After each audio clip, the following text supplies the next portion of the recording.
Okay, good morning. Welcome to the Monday edition of the Sports Talk with Kerry Wehmeyer show for Monday, July 8th. Let's go ahead and put the recorder on. Okay, we're going to be going over today's news headlines, so we're waiting for everybody to come up from Facebook, YouTube, Periscope, and Twitch. So we should be up and running. So we're waiting for everybody to come up. Waiting for the last one, which is Twitch. So it should be up in a second. So sending the data. So if you want to come in and tell me hi or whatever, I have the chat rooms on, so you can come in and talk to me. So how's everybody doing? East Coast, West Coast, we're all around the world. Uh, we're on live here at 11:01. So everybody wants to come in and talk, say hi or whatever. Come on down. You can say hi. So let's go ahead and switch over. Say we'll turn this off. Um, Turn this on, and we'll turn this on. Okay, let's begin with today's news headlines. Switch this over. Okay, let's talk about the Pelicans players that came in. Jackson Hayes, Nickel Alexander Walker, and also Marco Lazada Silver is expected to make their debut on Monday, so they're going to be playing in the summer league game. So I think that's great for their exposure. So um, I think this should happen um, because look, Jackson Hayes, um, Alexander Walker, and also Marco Lazada. I think like I said, because they're playing against the Bulls. That game will be at 8:30 tonight. That will be on NBA TV. So you can watch it tonight during at the 8:30 hour. Pelicans are now 1-1 in league summer league play. So I think this is very I think this is a start for these guys to come out and show their talents to everyone um, in the summer league and stuff like that. So um, Hayes is a 6'11" center from Texas.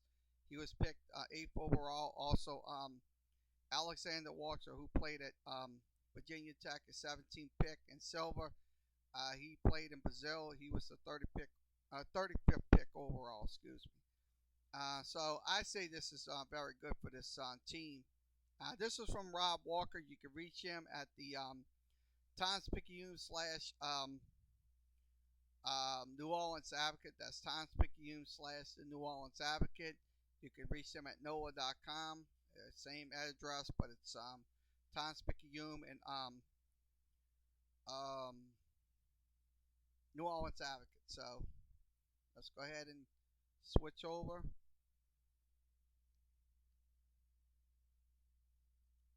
Okay, the next Drew Brees. Let's talk about that. The next Drew Brees, that Prescott is similar. The Texas columnist was saying out in Texas about Dak Prescott. He is similar to Drew Brees, but the truth of the matter is, look, he can never be Drew Brees because Drew Brees can sling that ball without anybody knowing. I mean, that ball could be going fast. I'm gonna tell you right now, that's something. Sure, he's a running quarterback, but here's the thing: um, Brees can throw, so Brees can throw big time. But they comparing him to Drew Brees, I really don't think he's gonna. His quarterback passer rating, I don't think would um, outstand Drew Brees' performance on the football field. So I mean, it's close, but not close enough. So that's my take on it.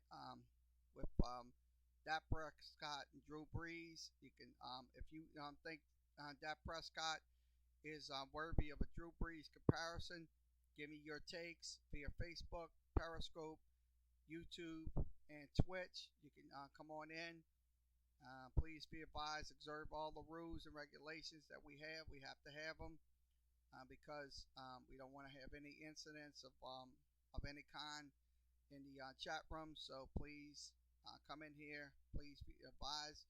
Be aware of the rules. We have no trolling, and we also have no personal attacks between the broadcaster and also the viewers. So please be respectful, and when you come in here, so we ask you that.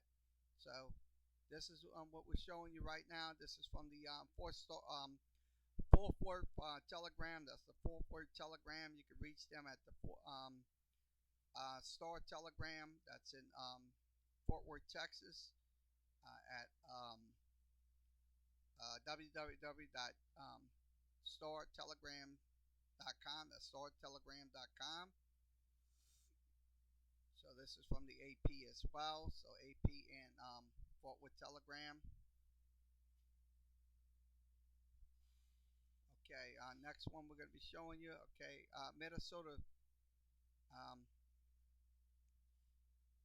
Okay, Nas Reed, ex-LSU star now with the Timberwolves. Is not letting disappointing draft shows slow him down. So I think that's good. I think that he should, if he does make this roster with the Minnesota Timberwolves, and hopefully he does, that will show a lot of people, and I mean a lot of people, even the draft people, that look, Nas Reed should have been drafted. He should have been drafted. That's one thing about it. Look, LSU, Louisiana's got talent verbatim. They do have a lot of talent. And I'm gonna tell you, look, with his undrafted status, I think he's got something to prove here. He's got absolutely something to prove here for with the Minnesota Timberwolves. So that's my take on it. This is from Rob Walker. You can reach him at the Advocate / Times Picayune. It's the Advocate / Times Picayune. So we'll go ahead and switch over. We're talking about today's other stories. Let's go ahead and talk about Joe Burrow. Switch this over. Okay, Joe Burrow can throw with anybody in the country. I'm pretty sure he can. He also can run too, baby. He also can run. That's one thing about it. He also can run too, Joe Burrow. I mean, that's one thing you can rest assured that he can run, and also he can throw with the best of them. I mean, the best college football talent in the country. So that's quite essential right there for LSU. Will he get the starting position again? You bet he will. He will get this starting position at LSU. He will get it. I mean, he's not going to give that thing up to Miles Brennan. So he is 6'4", 216. He also found recently about Promise Fireworks LSU retools the offense for the 2019 season, and I think it's good that they retool this year because look, LSU is primed to win a national championship. Make no mistake about it, they are primed to win a national championship. Without a shadow of a doubt, they might not get to not win it against Alabama. I don't know. I mean, or Clemson or one of them, but they are primed to win a national championship. So he was on off the bench this morning. I'm gonna go ahead and play this clip for the people in the broadcast. So if you're in here, just come on down. I'm gonna go ahead and play this clip. This is from 104.5. This is on 104.5. That's Jody Collada and T-By Bear. Let's go ahead and let's go ahead and play this clip. We're gonna play a few minutes of it. So I'm gonna play this clip right here. Let's begin. They talked to him on the show this morning. Let's go ahead and play that clip. You're listening to the Off the Bench podcast on 45 ESPN Baton Rouge, brought to you by Carriages on Old Hammond Highway. They can make Jordy and T-Bob look good.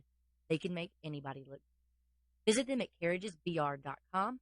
And for more, follow us on Twitter at OTB_ESPN. All right, Joe Burrow, Joe and I had a great conversation yesterday afternoon. We talked on a lot of stuff. It goes 16 minutes. It's just he and I going back and forth. I think you'll like this. It's football season. Next week's SEC Media Days. We'll be down there in Birmingham getting set up. We'll have all day parks live.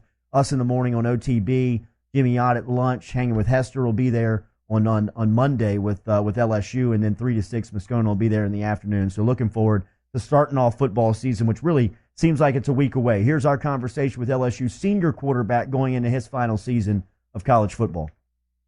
Joined here by LSU quarterback Joe Burrow entering his senior season on Off the Bench, ESPN New Orleans, Baton Rouge, and Alexandria. Joe, good morning. Thanks for joining us, man.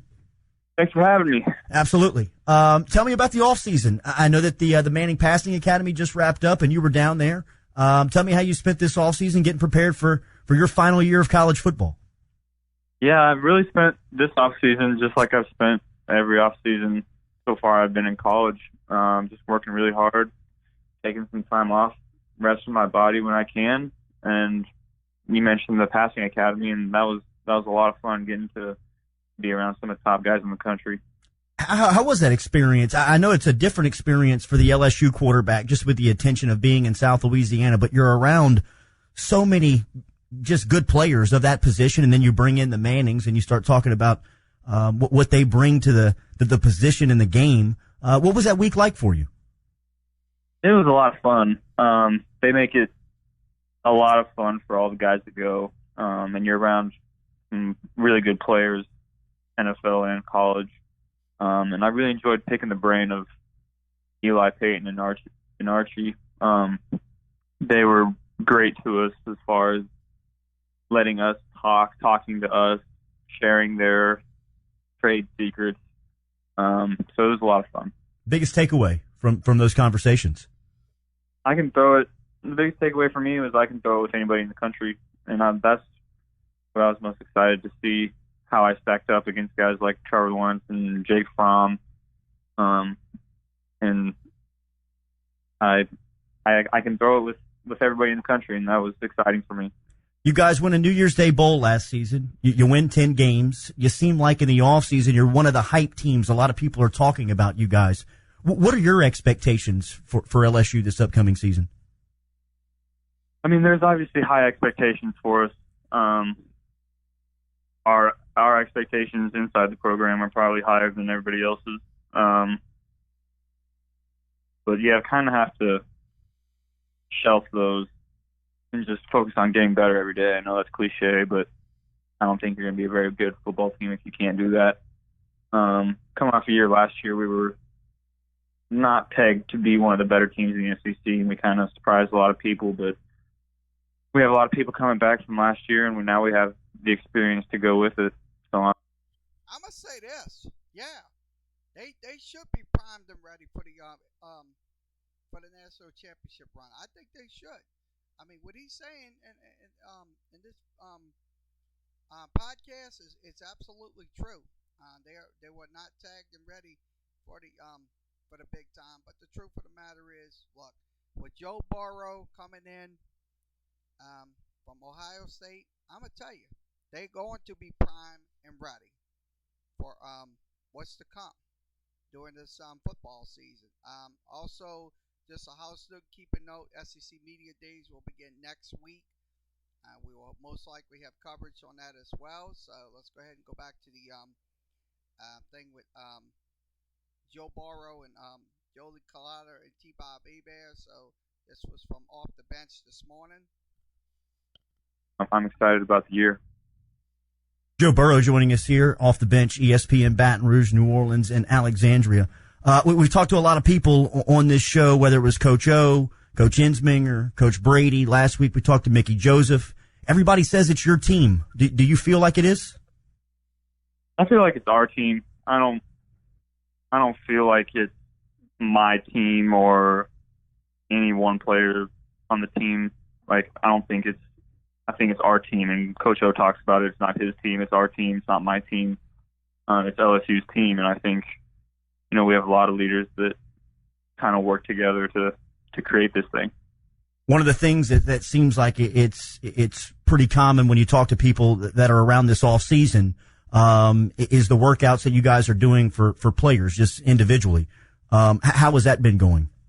Yeah, it's been great. I had never really been around anything like that, and I think it's great for not only the young players, getting them some experience before we head into camp, but for the old guys too, and putting in new things. And it's good for us to just be creative without the coaches out there and kind of feel what we want to do. The leaders can become better leaders as well without the coaches out there, because they're really doing the coaching. Guys like me, Lloyd, our center, and guys on defense, you can really see leaders emerging in that atmosphere. You're getting your look at some of these young guys, fresh, some of these rookies, whether it's Trey Palmer or John Emery, or who's some of the young guys that might be bouncing out or standing out? Yeah, they're all standing out, and it's tough to really see, because they're just now learning how to be college football players and how to play at this level with these kind of offenses and defenses. So they're still feeling it out, but you can definitely see the talent that we have in this recruiting class. And we're going to be counting on some of those guys come September and late August. And I'm excited to see what they can do in camp, because that's really when they're going to shine. How about for you in the season, from comparing last year to this year, and just personally and what you've learned, I guess, about the environment in being in South Louisiana? I think I read last week where you actually lost weight during the season because you weren't thinking that it was going to be 90 degrees in December 1st. Yeah. What's been kind of the biggest adapting method for you? How you become more comfortable in living in Baton Rouge and being the quarterback for LSU? Yeah, it's hard to describe, because coming in, I had no idea what to expect, really.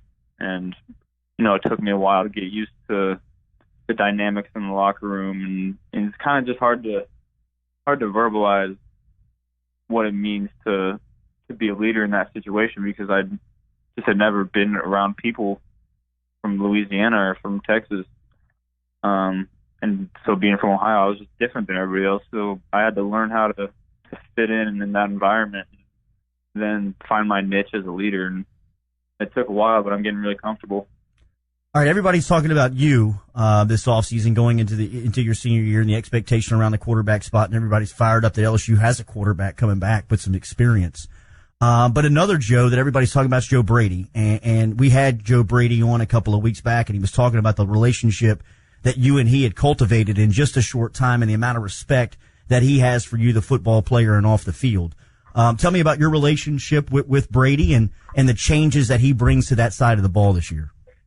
Yeah, whenever you have two guys that love the game of football, they're going to form a relationship pretty quickly, no matter how close in age or coach-player, player-coach.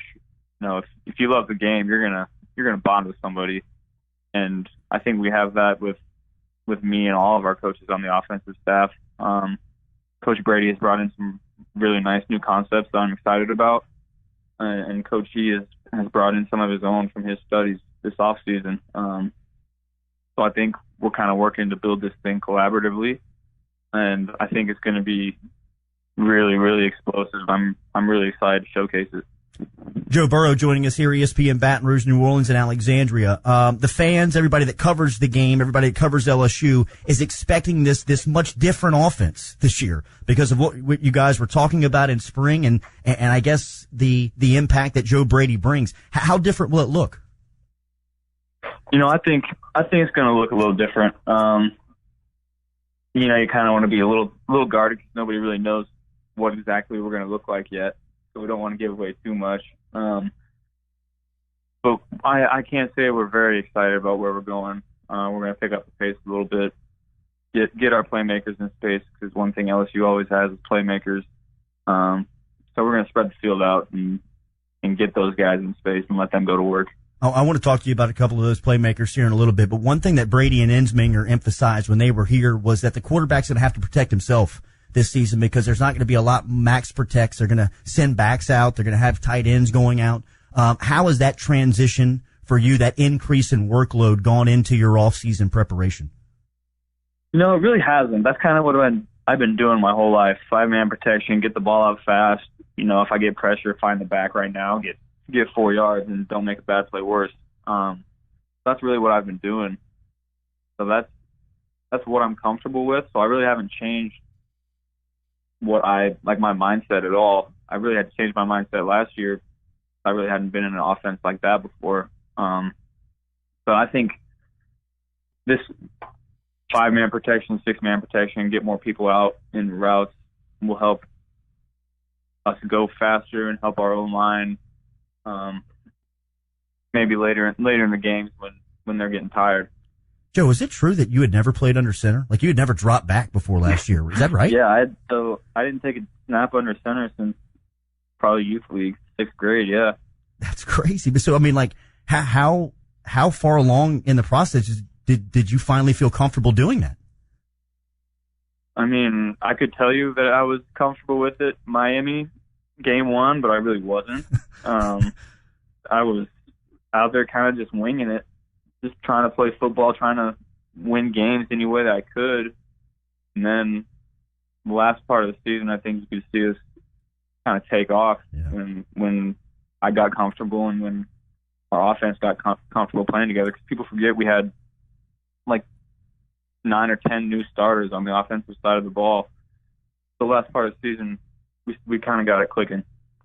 Talk to me about some of these playmakers, man. Everybody's talking about Jamar Chase after spring. Stephon Sullivan seems like he's going to have a new defined role in this offense at wide receiver. And then, I mean, just the talent you guys have at that position, got to be pretty cool to be the quarterback of this team when you look at the wide receiver depth chart. Absolutely. There's no shortage of playmakers on the outside with Paris, Jamar, Justin. We have D, Stephon. We have the guys to go and do it. And, my job as quarterback to get the ball in their hands on time with an accurate ball so they can go make plays after the catch. What'd you make of the SEC schedule last year?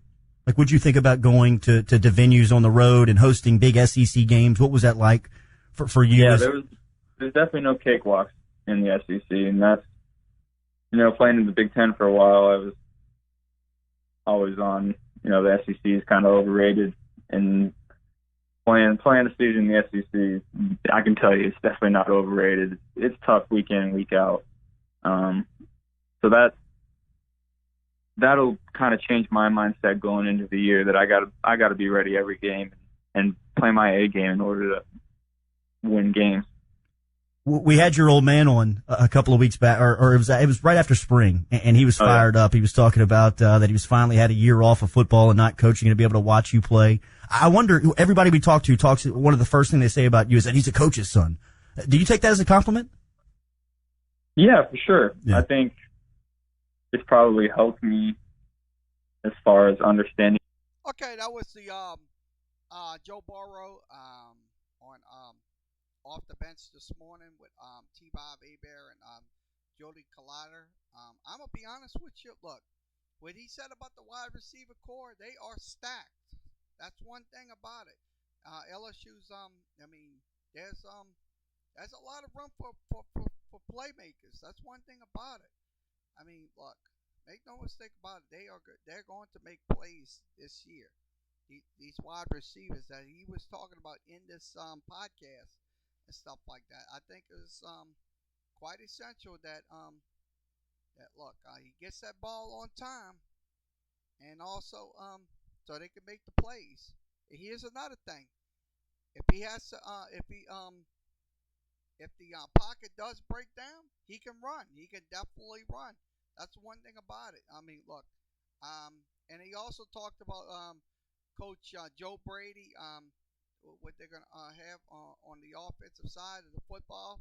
Look, I think it's going to be a entirely different offense this year for LSU. That's one thing about it. It will be a entirely different offense. So it's going to be a fun and exciting year with this offense. Make no mistake about it. So I know a lot of fans are going to be excited about it. I know once the game starts on August 31st when they take on Georgia State. I think um, they're gonna be some plays that's gonna be made, and there's gonna probably be some high scoring points in games. Once you get into the non-conference schedule, there'll be high scoring points. But once the SEC starts, it's going to be a entirely different story. So that's my take on what Joe Burrow said on the podcast, on the Off the Bench podcast. So you can follow Jolie Collider at Jolie Collider on Twitter, and also T-Bob, the number 53, also on Twitter as well. You can get full podcasts on there on the 104.5 ESPN that's in Baton Rouge. It goes all the way up to here, New Orleans, and also in central Louisiana. So that is my take on the LSU, on Joe Burrow. What is yours? You can put your comments inside the Facebook, Periscope, YouTube, and Twitch comment sections via Restream. We will watch your comments go by. So, and I'll answer your questions if you have any. So this is let's go ahead and switch this out. Okay. So this is from let's see, Brooke Q Benner. You can reach him at New Orleans Advocate /Times Picayune, New Orleans Advocate /Times Picayune. Let's go ahead and switch this over. Okay, let's talk about this. Let's talk about LSU assistant coach Eddie Smith going to Tulane assistant coach. Excuse me. Tulane assistant coach Eddie Smith to join the coaching staff. Achenko will no longer be at LSU. So I think that's good that they're going to have roster coaches changes and stuff like that. So he will not be on Sean Achenko. So he used to be on the LSU staff, but not anymore. Eddie Smith is going to be the new assistant coach with LSU. I think it's good. He was the third base coach and also the recruiting coordinator for Coach Travis Jewett. It's sad to see him go, but the truth of the matter is LSU needs some coaching experience, and I'm pretty sure he will provide that experience for the LSU baseball team. So, and like I said, this is another one. This is another team that people's going to be concerned about. It's LSU. I mean, like I said, they did lose to Florida State in the regional, in the super regional, excuse me.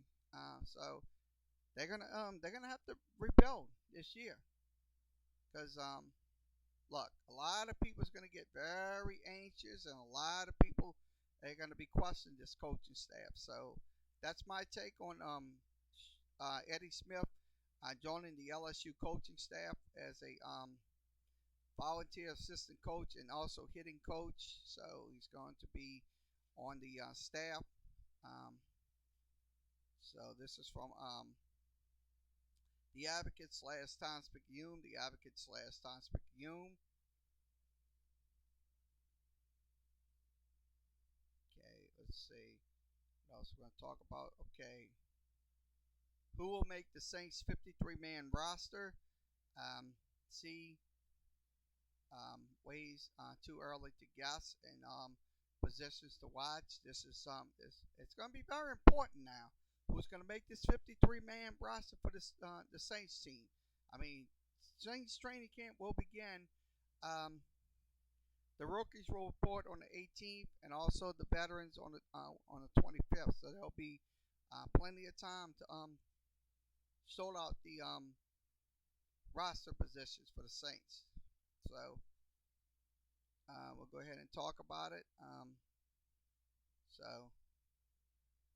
The deadline is August 31st to get the players down from 75 to 53. So they have to. This is the projected quarterback, Drew Brees, Teddy Bridgewater, and also um, Taysom Hill, also sizing up the field. Unless Drew Brees calls it quits, that's what they're talking about. So I think, like I said, Drew Brees is um, position is safe. Now the running backs. We're gonna go over the running backs. Running backs, Kamara, Murray, and also Dwayne Washington. I'm pretty sure if Dwayne Washington impresses the coaches and stuff like that, I think he'll be on that number 3 running back for the Saints, and also Murray as well. So they have to impress those coaches so they can get on that roster. Now the fullback is going to be Zach Lyons, so he's probably going to keep that fullback position. Now the wide receivers, this is a very complicated position to predict. Michael Thomas will be that number 1 wide receiver. Again, the number 2. Um, Smith, the number 3. Kurtwood, the number 4. Also, Richard Matthews, the number 5, and Cameron Meredith, the number 6 wide receiver for the Saints. So I'm looking forward to these position battles going into the Saints training camp. So also the tight ends, Cook, Hill, and Aliyah Mack. He's probably going to be the number 3. Hill, number 2, and then Cook, the number 1, coming into the training camp. Also the offensive line, Armstead, Remshak, Pete, Walford, McCoy. I want to see what McCoy is going to do in training camp. He's been impressing the coaches in the mini camp and stuff like that. So I want to see what he's going to do in the training camp. Also Cameron Tom, Will Clapp, and also Marshall Newhouse. So let's see what else.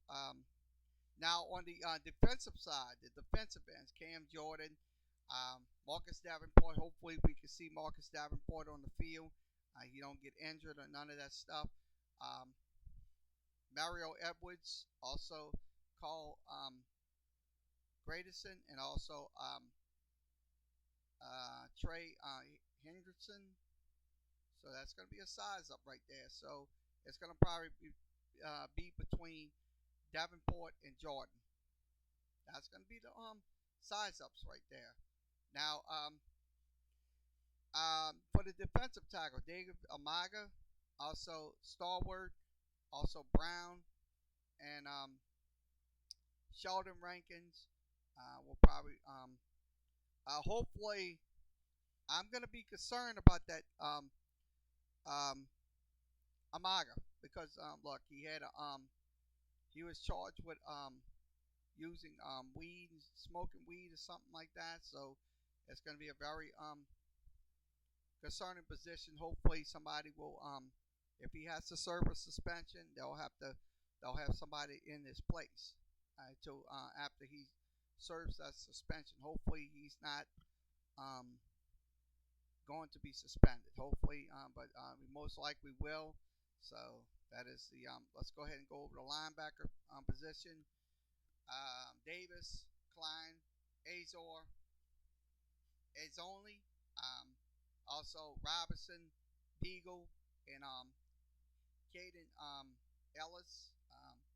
So that's probably be your 53 right there. On that's going to be on your 53s. Now on the 53 will be cornerback Marshawn Lattimore, Eli Apple, Patrick Robinson, P.J. Williams, the new guy Chancey Garner Johnson, and also Justin Harding, and also Marcel Shields. That's going to be your cornerbacks probably on the 53s. So this is the size ups right here they're talking about. Also your safeties, Bond Bell, Marcus Williams, Banjo, and also J.T. Gray. So it's probably going to be your four right there. Also, your specialists, your kicking special teams guys. Morstead, he ain't going to lose that battle. He ain't going to lose the battle at all. He's still going to be the Saints punter. Now, Will Lutz, I'm pretty sure he will hold on to his position, and also Zach Woods as well as the long snapper for the Saints. So I'm kind of looking forward to these battles in Saints training camp. So this is from Rob Walker. You can reach him at theadvocate.com. That's R Walker at theadvocate.com. It's associated with the Times-Picayune and New Orleans Advocate. So that's the address for Rob Walker.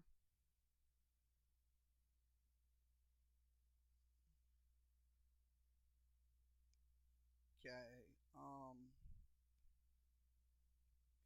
Okay, this is Bill Hood.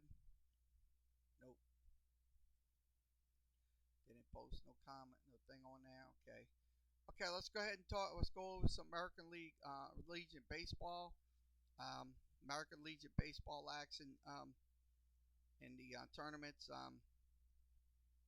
Pedal Values posted a 7-6 victory and also trailed 6-0. So this is the recap from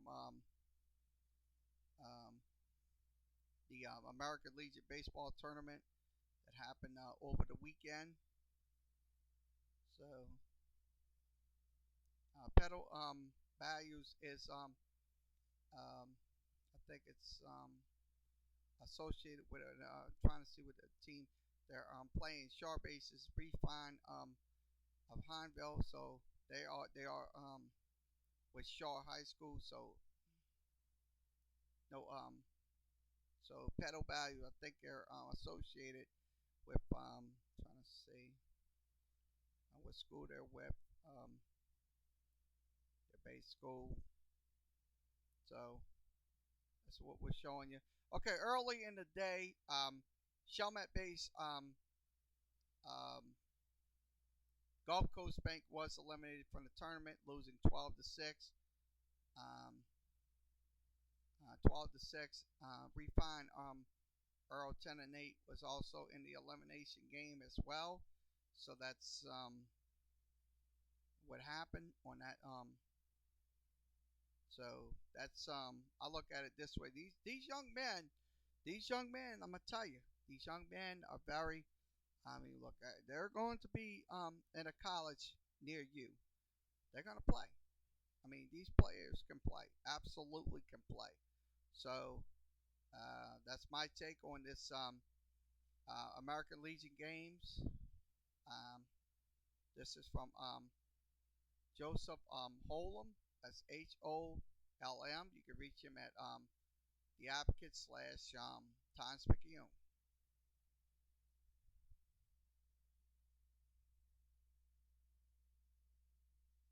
Okay, Baby Cakes entered the All-Star break with a 3-1 victory over the Mission. They're now so they did win yesterday. This is from Darrell Williams. You can reach him at the Advocate / Times-Picayune. So they did beat. So the Baby Cakes are now 49-41. They will be in the All-Star break. They will return on July 19th. So All-Star break for the Baby Cakes. So hopefully the second half of the season will be better. Look, their record's 49-41. Without a shadow of a doubt, look, I'll be honest with you, look, it's gonna be sad to see him go up to I think they're going to Utah or something like that, or somewhere, or no, Wichita, Kansas, yeah, Wichita, Kansas. They're going there for so hopefully that the New Orleans will get another baseball team, most likely a Southern League team or something like that. I think that would be great to get a Southern League team because look at the proximity to Biloxi. Biloxi's not far. It's only maybe about an hour away.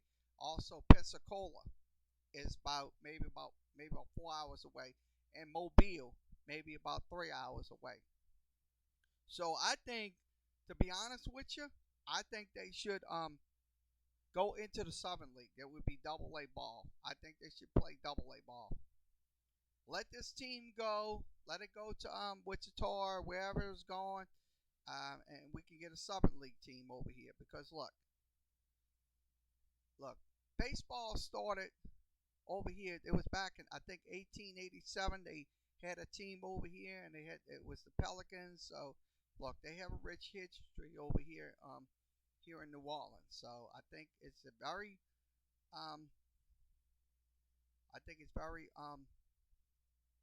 imperative that they get another team, a Southern League team or something like that. So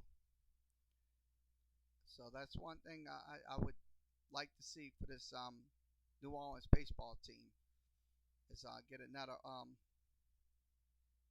team over here. So we may not get a Major League Baseball team. That's not going to happen, folks. Minor League Baseball is second to none. It's second to none. That's the future stars. They go through the minor leagues to play the big time ball. So I think this is very important that we do get another team. So that's my take on it.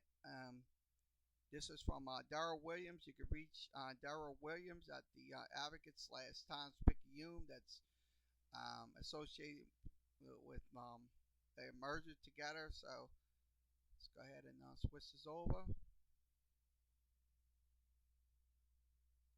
Okay. Okay. Pelicans make serious roster moves, announcing favors, trade, and waive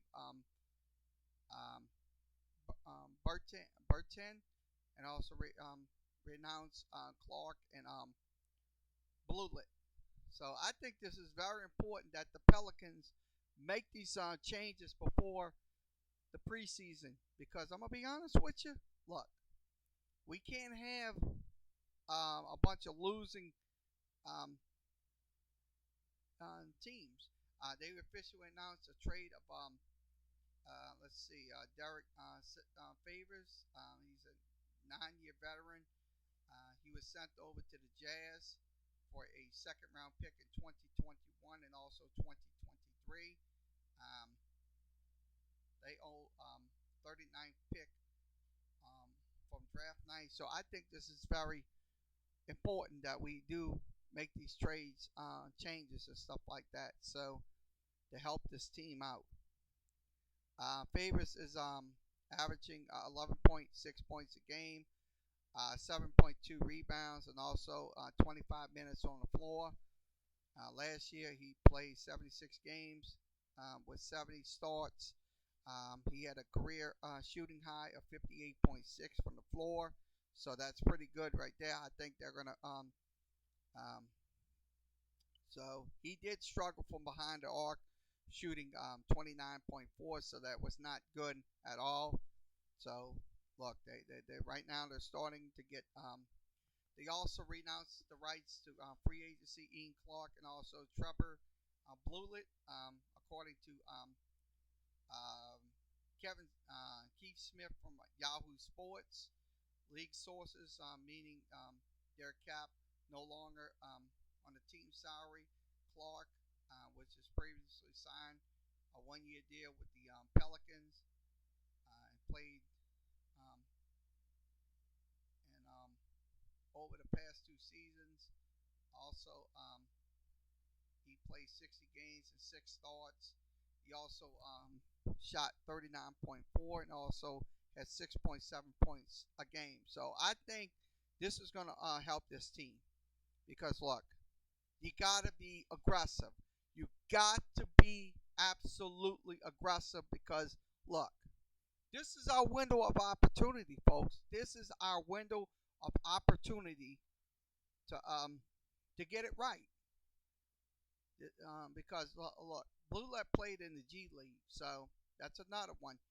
He averaged 24 minutes a game, 24-9, 12.2 points a game, 4 4.2 rebounds, and also 1.9 assists.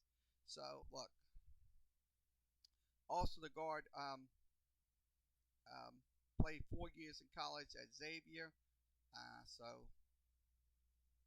the Pelicans Summer League team scoring on Saturday in an 84-79 loss, notched up 23 points. He was 6 of 14 from behind the arc. So, trying to sneeze. Sorry about that, folks. I'm on the camera, so apologize. So that's from let's see, Nathan Brown. You can reach him at the Advocate / Times Picayune. That's the Advocate / Times Picayune. You can follow him at NOLA.com. That's association with Times Picayune. Let's go ahead and switch this over. Okay. Let's see. Okay, in the last two games in the Summer League, Campbell Bigby Williams provided Pelicans with a jolt of energy. I think this is good. This young man is progressing in the summer leagues. I think he is because look, he scored 12 points. He also had 10 rebounds in the victory over the Knicks. Also, in Saturday's game, he had 14 points and also 14 boards against the Washington Wizards. So that's I'm very excited about this young man making an impact with um,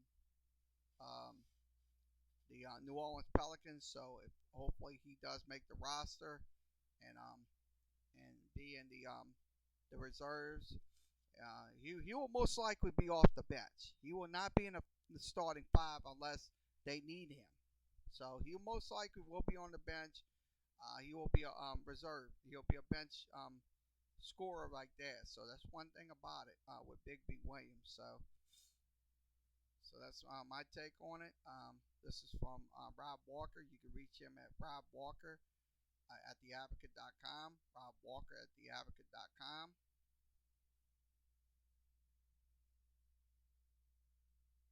Okay. Okay.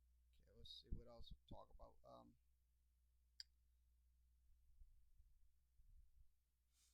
Okay. USA defeated Netherlands for their fourth World Cup championship. Congratulations to those young ladies on winning the World Cup championship. Go ahead and just turn this off. Shut this off because I don't know why it keeps coming up on the screen. I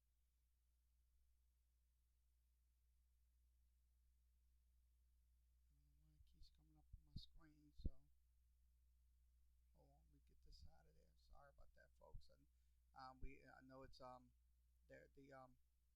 the advocates got ad blockers, so you got to disable your ad blockers, stuff like that. So we're not going to read the story. We already did, so we'll go ahead and move along to another story. Okay, let's see.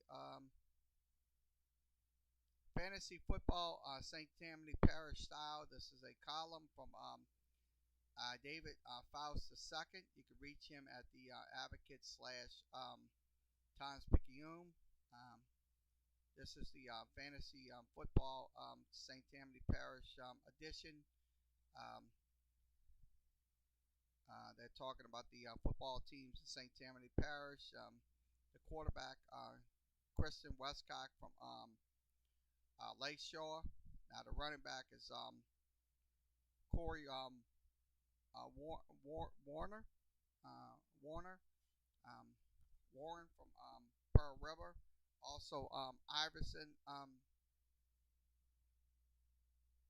Saletti. That's CEL Saletti. He's from trying to say his name. He's from Fountain Brew. Also Jacob Smith Rendo. I'm trying to say it's ROLDO. I mean it's also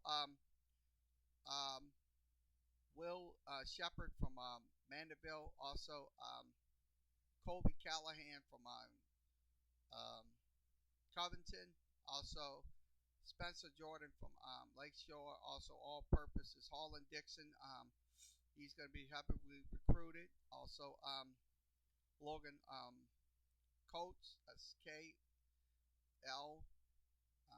KLOTZ. Also, defensive people. Covington High School. That's one of the defensive people on there. So this is from David Fouts. You can reach him at dfouts at sttammanyfarmer.net. That's sttammanyfarmer.net. So that's the let's go ahead and switch this over.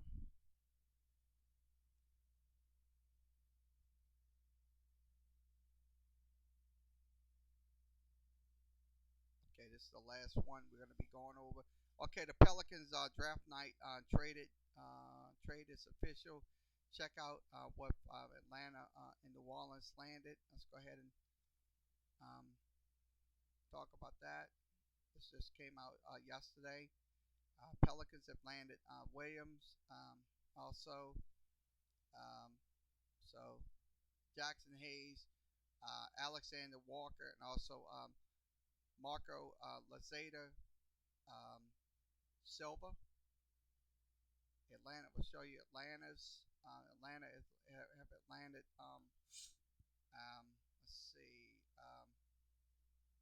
Miles Plumley, also Chandler Peterson, person. Also, so that's Chandler Person and Miles Plumley. So that's the guys that they did land for.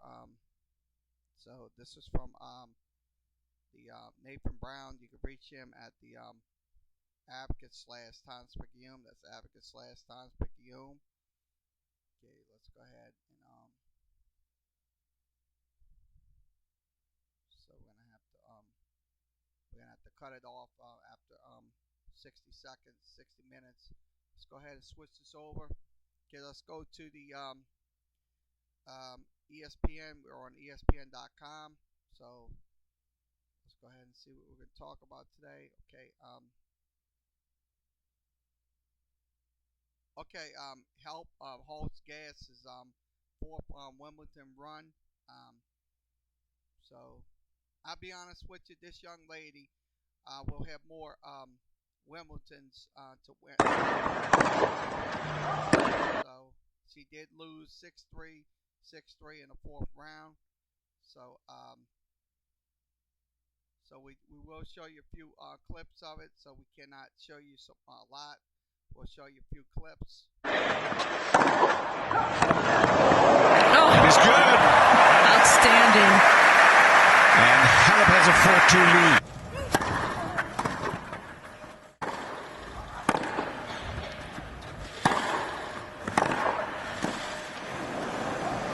Yeah, that's too tough. Very severe stuff there from former world number one Simona Halep. Wins the first set.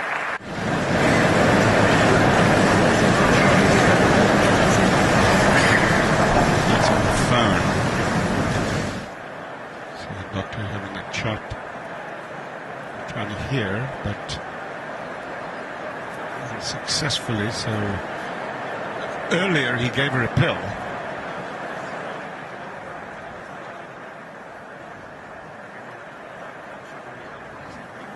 It's like half of one. Tough to make out exactly what's. So this young lady, I'm pretty sure she will win another. Like I said, she'll win another major championship. I mean, look, she did lose fairly to the Simona Halep, 6-3, 6-3. So look, you won't hear the last from this young lady, Coco Gauff. You won't hear the last of her.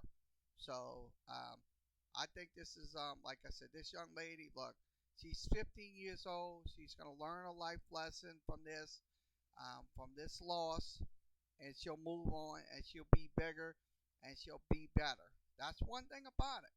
Make no mistake about it, she will be better, and she will win a major tournament.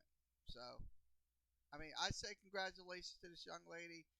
She did, like I said, she did impress everybody in the tennis world at being 15 years old. So that's my take on Coco Gauff. Let's go ahead and turn this off. Okay, we're at so we're about 60 minutes. We're waiting for the so we'll go another 60 we'll wait another 60 so the we're also going to be on the podcast, so we're recording this, so we're also on the podcast. You can get it on Anchor FM and also Spreaker, Spotify, Spotify as well. Okay, let's go ahead and clip this over. So that's it. The audio's finished. So we'll do another audio. So we have we'll have part 1. So we'll have part 2. So we're gonna go ahead and do part 2. So we're gonna go ahead and do part 2. We're waiting on the thing. So we're gonna go ahead and finish up. This is from ESPN.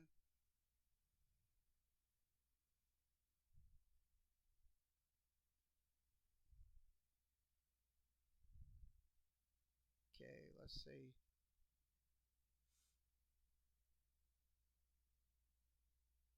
Okay, let's go ahead and talk about this. Okay, let's turn this off. Turn the recorders off. That's it. The recorders are finished, so everything is done. So we're finished with the podcast recording. So it will be up on Spotify and also Anchor FM. So let's go ahead and continue with the show. Oh shoot.